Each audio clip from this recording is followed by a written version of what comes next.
నమస్కారము. నా పేరు ఎం ప్రసాద్, పూతలపట్టు బీజేపీ మండల అధ్యక్షుడిని.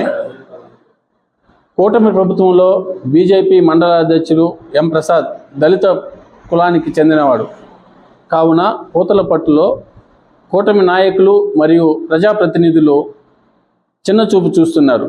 మండలంలో ఏ కార్యక్రమం జరిగినా ఆహ్వానం ఉండదు.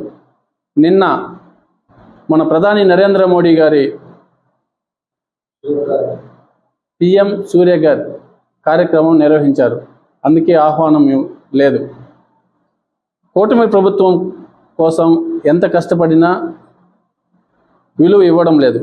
ఒక దళిత మండల అధ్యక్షునికి ఇచ్చే గౌరవం ఇదేనా?